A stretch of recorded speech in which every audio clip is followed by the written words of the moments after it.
I Have a Dream by Martin Luther King, delivered on August 28, 1963 at the Lincoln Memorial, Washington, D.C. I'm happy to join with you today in what will go down in history as the greatest demonstration for freedom in the history of our nation. 50 years ago, a great American in whose symbolic shadow we stand today signed the Emancipation Proclamation. This momentous decree came as a great beacon light of hope to millions of Negro slaves who had been seared in the flames of withering injustice. It came as a joyous daybreak to the end of the long night of their captivity. But 100 years later, the Negro still is not free.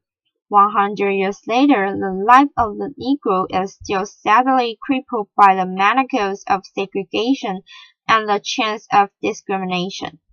100 years later, the Negro lives on a lonely island of poverty in the midst of a vast ocean of material prosperity.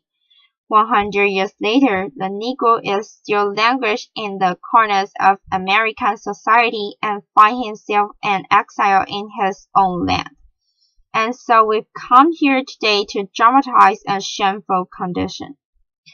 In a sense, we've come to our nation's capital to cash a check. When the architects of our republic built the magnificent work of the Constitution and the Declaration of Independence, they were seeing a promissory note to which every American was to forward. This note was a promise that all men, yes, black men as well as white men, would be guaranteed to unalienable rights of life, liberty, and the pursuit of happiness. It is obvious today that America has defaulted on this promissory note, insofar as her citizens of color are concerned. Instead of honoring this sacred obligation, America has given the Negro people a bad check, a check which has come back marked insufficient funds. But we refuse to believe that the Bank of Justice is bankrupt. We refuse to believe that there are insufficient funds in the great vault of opportunity to this nation. And so we've come to cash this check, a check that will give us upon demand the riches of freedom and the security of justice. We've also come to this hollow spot to remind America of the fierce urgency of now. This is no time to engage in the luxury of cooling off or to take the tranquilizing drug of gradualism. Now is the time to make real the promises of democracy. Now is the time to rise from the dark and desolate valley of segregation to the sunlight pave of racial justice. Now is the time to lift our nation from the quicksand of racial injustice to the solid rock of brotherhood. Now is the time to make justice a reality for all of God's children. It would be better for the nation to overlook the urgency of the moment. This whirling summer of the Negro's legitimate discontent will not pass until there is an invigorating autumn of freedom and equality. 1963 is not the end, but a beginning. And those who hope that the Negro needed to blow off steam and will now be content will have a rude awakening if the nation returns to a business as usual. And there will be neither race nor tranquility in America until the Negro is granted his citizenship rights. The whirlwinds of revolt will continue to shake the foundations of our nation until the bright day of justice emerges. For there is something that I must say to my people, who stand on the worn threshold which leads into a palace of justice. In the process of gaining our rightful place, we must not be guilty of wrongful deeds. Let us not seek to satisfy our thirst for freedom by drinking from the cup of bitterness and hatred. We must forever conduct our struggle on the high plane of dignity and discipline. We must not allow our creative protest to degenerate into physical violence. Again and again, we must rise to the majestic height of meeting physical force with soul force. The marvelous new militancy which has engulfed the Negro community must not lead us to a distrust of all white people, for many of our white brothers, as evidenced by their presence here today, have come to realize that their destiny is tied up with our destiny, and they have come to realize that their freedom is inextricably bound to our freedom. We cannot walk alone, and as we walk, we must make the pledge that we shall always march ahead. We cannot turn back.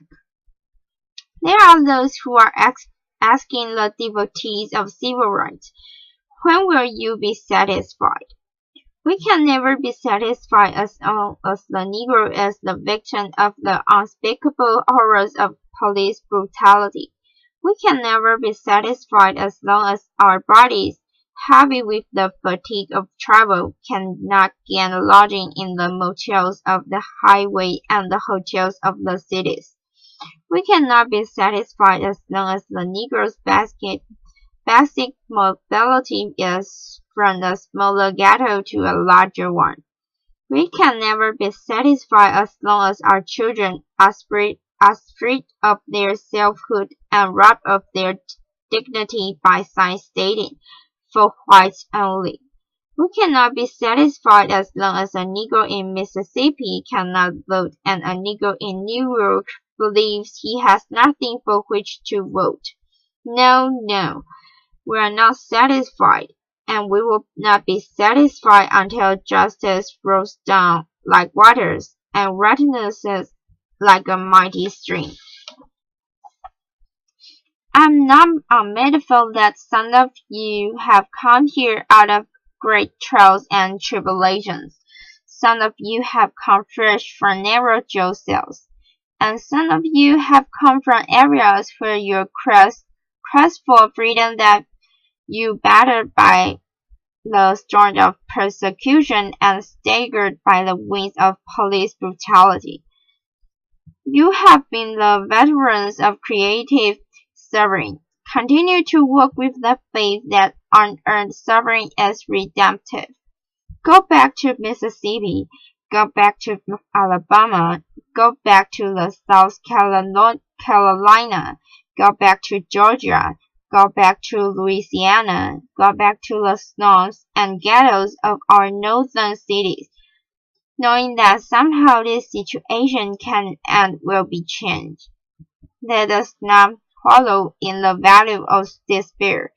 I say to you today, my friends, and so even though we face the difficulties of today and tomorrow, I still have a dream. It is a dream deeply rooted in the American dream. I have a dream that one day this nation will rise up and live out the true meaning of its creed. We hold this truth to be self-evident, and all men are created equal. I have a dream that one day on the red hills of Georgia, the sons of former slaves and the sons of former slave owners will be able to sit down together at the table of brotherhood. I have a dream that one day even the state of Mississippi, a state sweltering with the heat of injustice is sweltering with the heat of oppression, will be transformed into an oasis of freedom and justice. I have a dream that my 4 little children will one day live in a nation where they will not be judged by the color of their skin, but the content of their character. I have a dream today. I have a dream that one day, down in Alabama, with its victorious races, with its governor having his lips dripping with the words of interposition and nullification. One day right there in Alabama, little black boys and black girls will be able to join hands with the little white boys and white girls as sisters and brothers. I have a dream today. I have a dream that one day every valley shall be exhausted, and every hill and mountain shall be made low. The rough places will be made plain, and the crooked places will be made straight. And the glory of the Lord shall be revealed, and the all flesh shall see it together. This is our hope, and this is the faith that I go back to the south with. With this faith, we'll be able to hew out of the mountain of despair and a stone of hope. With this faith, we'll be able to transform the jingling discord of our nation into a beautiful symphony of brotherhood. With this faith, we'll be able to work together, to pray together, to struggle together, to go to jail together, to stand up for freedom together, knowing that we will be freed one day. And this will be the day, this day will be the day when all of God's children will be able to sing with new meaning. My country, taste of thee, sweet land of liberty, of thee I sing. Then where my fathers died, land of the Pilgrim's pride, from every mountain side that freedom ring. And if America is to be a great nation, this must be come true.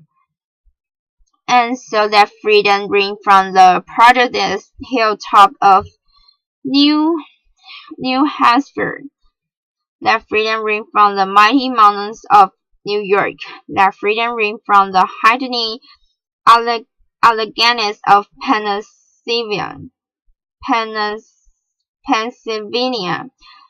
the freedom ring from the snow-capped rocket of Colorado, the freedom ring from the coveted slope of California.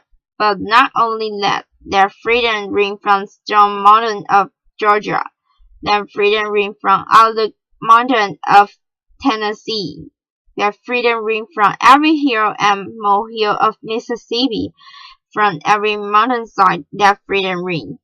And when this happens, and when we allow freedom ring, when we let it ring from every village and every hamlet, from every state and every city, we will be able to speed up that day when all of God's children, black men and white men, Jews and Gentiles, and Protestants and Catholics, will be able to join hands and sing in the words of the old Negro spiritual, freed at last, freed at last.